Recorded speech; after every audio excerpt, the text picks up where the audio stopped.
Hey guys, so another thing you can do with this head unit is set up a reverse camera.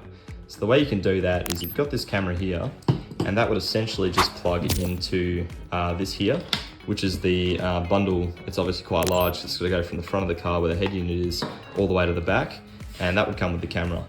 There's actually one more cable that we need that is not here right now. It would come with the head unit itself. I've got it up on screen here just for explanation. So anyway, the way you'd work this in is if you just work in the back of the car, imagine you've mounted the camera, and then you'd want to be plugging this into here.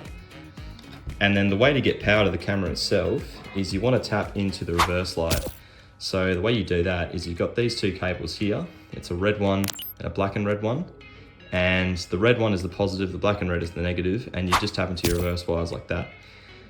Now, this is where this cable comes in. So this is going to plug straight into the unit itself via this black bit here. So that's a 2.5mm jack, and that would just go onto the side of the unit here in the AV in. Now there's also coming off that a yellow RCA and a red wire, as you can see there.